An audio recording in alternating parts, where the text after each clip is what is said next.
I'm really pleased to be able to come and speak to you today to help in what I think is a very difficult decision about educating daughters. But before I go any further, I thought I ought to give you a few of my credentials so that you can decide for yourselves before we start whether you're going to be a trusting or a sceptical audience before we even start. And I begin by saying I'm not actually the product of an all-girls education. I went to a mixed school, and I think it's safe to say that I haven't been unduly affected by not having gone to an all-girls school.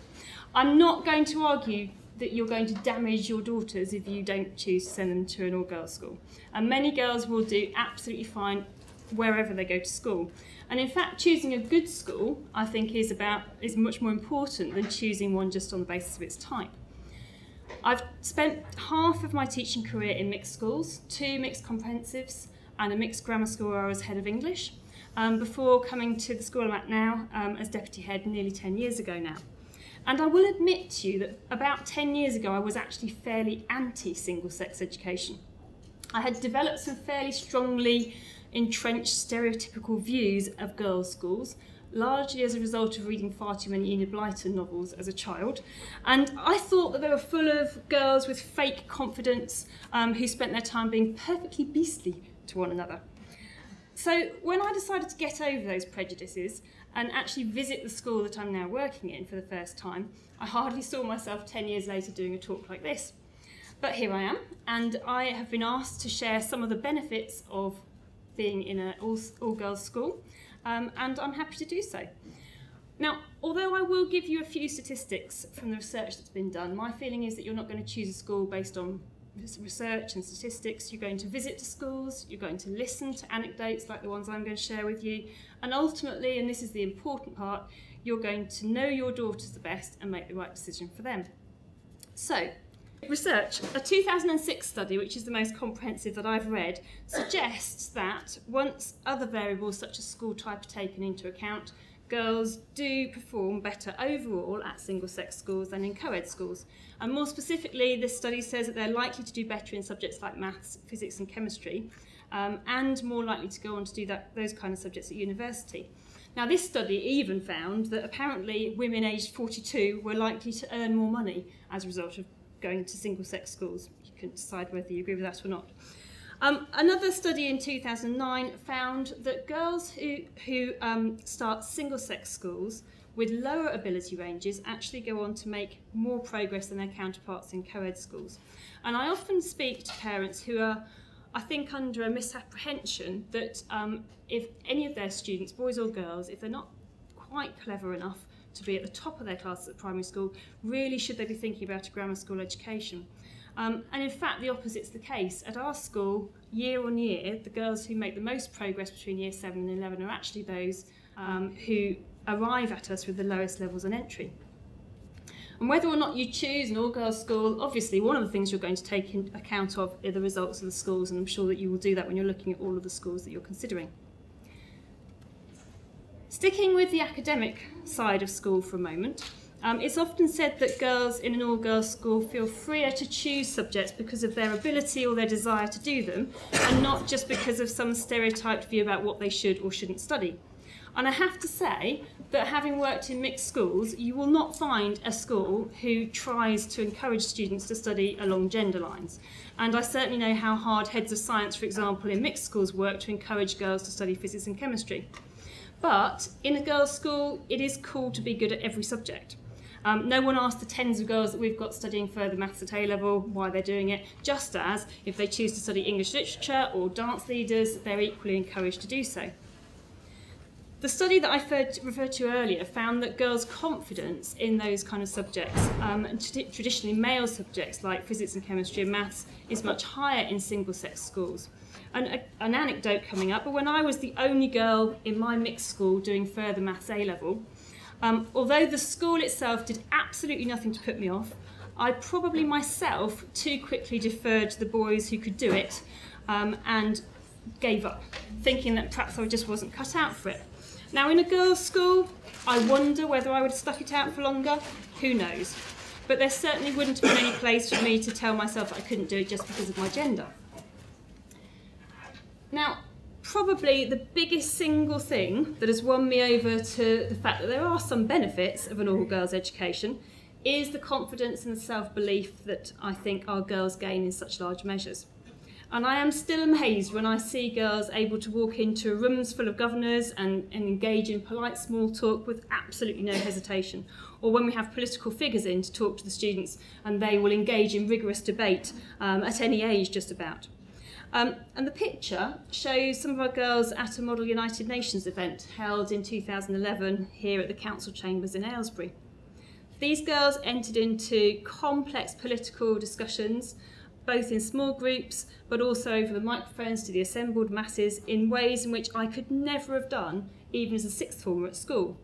These girls were actually in Year 9 when they did that, and it was incredibly impressive watching them, and I have to say the other students in Aylesbury.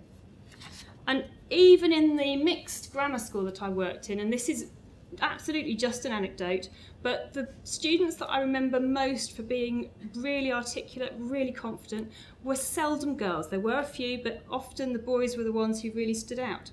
Now, in particular, I would say, in my experience from working in just one girls' grammar school, I think what's so impressive is that it's often the quieter, the more reserved girls who actually develop the confidence. And I don't think the girls that are here with me today would mind me saying that when they arrived in Year 7 6 years ago, these two were two of the quietest, shyest girls in Year 7, and yet it's these two who've put themselves forward to come and speak to you later on this afternoon. In a girls' school, you will find that a lot of the focus is on helping the girls to learn to lead. And not least because girls' schools, I think, see themselves as having a bit of a role in helping girls to break through that glass ceiling that you read so much about in the media. Mixed schools, of course, ensure that there is equality of opportunity to fill all those leadership roles. But in a girls' school, girls get all those opportunities.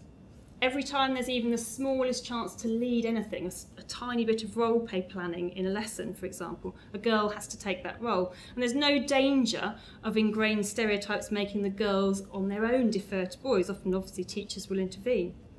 But many girls' schools place enormous trust on the girls to lead the younger ones, much more so than in the mixed schools that I've worked in. And many girls' schools have very strong house systems, many mixed schools have very strong house systems. This picture is taken from House Drama this year. These are all Year 7 girls. And in each of our house events, we have sixth form students leading up to 100 girls, rehearsing them, getting them word perfect, ready for the performances. Now, at the risk of stating an obvious, in a girls' school there are more sportswomen than there are in the equivalent size mixed school. All the sports in the school are, of course, open to girls, which means that not only do the elite teams flourish, but that girls find whatever sports appeal to them and do them without fear of being mocked by those around them, whether they're good at them or not. Now, in my mixed school, when I was at school, I remember well that once you got to years 10 and 11, fourth and fifth years as it was then, as a netball captain, it was a real struggle to get girls to turn out for practice at lunchtime, because at that stage they didn't want to miss the social opportunities that were unfolding in the common rooms. Now, in girls' schools, it's really common to have teams, A and B teams, thriving right up into the sixth form. And in case girls worry that because of the competition, there's not enough, that all the girls who are elite get to be in the teams, again, having older girls who are responsible enough to take on practices means that younger ones can engage in inter-form competitions, house challenges, and recreational clubs, so everybody is catered for. 10 years ago, when I first set foot inside the school that I'm in now on interview, I remember very clearly going home and recounting how we'd been taken around for a tour at break time. And I remember going around the school and suddenly coming across in corners of courtyards girls practicing a dance, or walking into the foyer of the recital hall and finding girls grouped around a piano, one of them playing and the rest of them singing their hearts out. I remember watching younger girls playing tag with nobody taking the mickey out of them for doing so. I remember walking down a corridor and there being opera being sung from a classroom. And it was a Year 7 form group where they just decided to do an opera chorus at break time. Now, I went home and thought that this had all been staged. I was absolutely convinced that there's no way that that was real life, and it was all been staged to make sure that we all stayed on for the second days of interview. Either that or I'd entered a parallel universe and had walked onto the set of Fame. As a teenager myself at a mixed school, yes, we played the piano at break times, but we did it in the confines of a music practice room. I would never, ever have played the piano for anybody else to sing or sing myself in a public area where older students might have walked past, particularly boys, I have to say. And I know that that description of the school sounds too good to be true, but I promise you that is really what it is like very, very often, interspersed, of course, with the occasional almighty row between students, which reminds us we have actually got real girls after all in the school. But it is that utter lack of self-consciousness that means that girls really do get to shine and enjoy whatever it is that catches their imagination. Now, girls do mature at different rates to boys, and that is one factor that makes teaching them in single-sex environment have benefits. For example, we're able to deal with much more sensitive topics perhaps earlier than you can in mixed schools to extend understanding or their ability to empathise. Materials can be selected to appeal to girls' tastes where appropriate or to challenge those tastes if necessary. Not only do girls' schools know how to teach girls to get the best out of them, they also know a lot about how to deal with the ups and downs of being a teenage girl. And girls' friendship disputes are different to boys, and having worked in a mixed school, it was always much easier, I found, to sort out the boys' fights than the girls' ones. And girls' schools become experts in how to intervene successfully to ensure that grudges aren't born into adult life. Now, I am a parent. I've got a daughter at a primary school. And I know that the main thing that most parents worry about is not actually the academic success that their daughters are going to achieve, but it's whether they're going to be happy. And no school is complacent about just how awful life can be for a student experiencing friendship difficulties or worse. And many girls' schools have developed particularly strong systems of pastoral care for dealing with just such issues. Many mixed schools as well, I have to add. Now, girls I speak to at our open evenings are rightly worried about whether they're going to miss the boys in class. And those who argue against single-sex education might say that not having boys around fails to prepare the girls adequately for real life. But school is only a small facet of your life. The girls are only at school for part of the day, for part of the year. And then they go on to university where they're in a mixed situation often. So they have plenty of other opportunities to mix with boys. And all that girls' schools do is ensure that when they're actually being educated, they're in the optimum environment for them to learn. In any case, many girls' schools have really strong relationships with boys' schools. Ours is a very strong geographical relationship as well, as they're just over the road. And this allows a healthy mixing of the sexes for journeys home from school, school productions, in many schools some A-level teaching, and the now ubiquitous school prom. So I hope that that's given a bit of a flavour of some of the benefits that I certainly do see now come from a girls' school. However, not all girls' schools are the same, just as not all schools are the same, and I would definitely urge you to go and visit whichever schools you are considering entrusting your daughters with, because after all, you are looking for a good or outstanding school where you believe your daughter's going to thrive. Whether this is single-sex or not should depend more on which you think is the best school, in my opinion, and not just on whether there are boys there. Get her to visit with you, get her to ask the girls what they think about being in an all-girls school, and get her to feel what it feels like to be in that kind of school. It might not be right for her. But above all, I would urge you not to be swayed by propaganda against single-sex school, or like me 10 years ago, a view based on Enid Blyton novels to make your decision. Now, I hope that's given you a little bit of a flavour, but I thought it was important that you heard something from some of our students as well. So what I'm going to do is hand briefly over to Steph, who's going to talk to you about some of her experiences of being a girl in an all-girls school, and then the three of us will be happy to take any questions that you've got at the end. So, over to you, Steph. Hi, I'm Steph Kerr, and I'm in my last year of AHS, having been there since the start. And I remember sitting down with my mum 7 years ago thinking, where am I going to go to school? I had an older sister at a mixed school, and so obviously she was sort of more inclined for me to go to a mixed a bit. But we sat down and we thought, well, what are the benefits of an all-girls school? And I think personally for me to go to an all-girls school has benefited me a lot more, but who knows, I may have done just as well at a mixed school. One of the reasons I picked to go to an all-girls school was because in my primary school it was a very boy-dominated class, and I would kind of sit there with my hand down and not wanting to get involved. But having gone to the high, you know, you just put your hand up and you're like, if you get it right or wrong, it doesn't matter.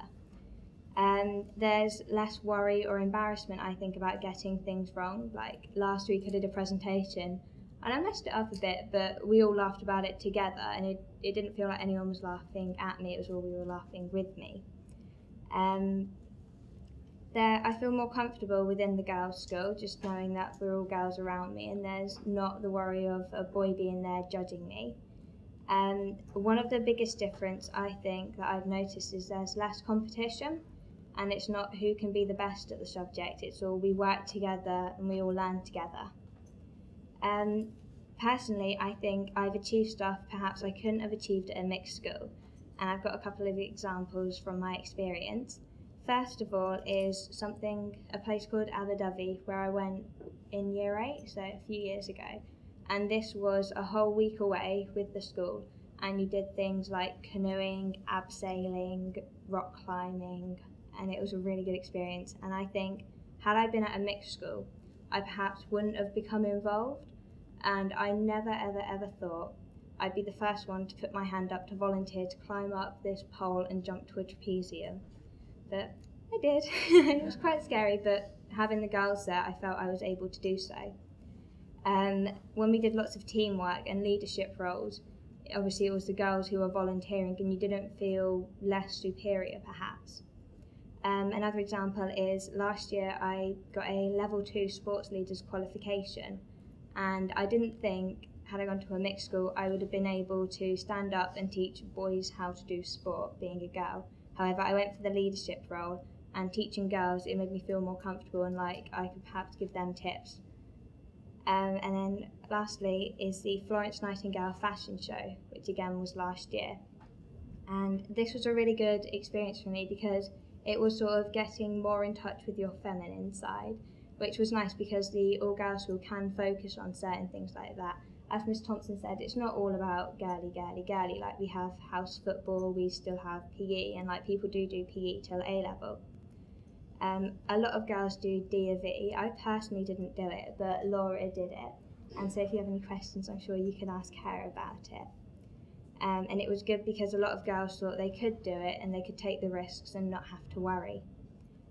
One of the biggest differences on my first day of year 7 is I walked into the school thinking I'd be judged on my personality and not my appearance. And I have a sister at a mixed school, and the difference in her getting ready for school and me getting ready for school, there's quite a difference in it. But in conclusion, I think going to an all-girls school has made me more confident, and it has given me so many more opportunities, and I have taken many more opportunities than I perhaps would have at a mixed school.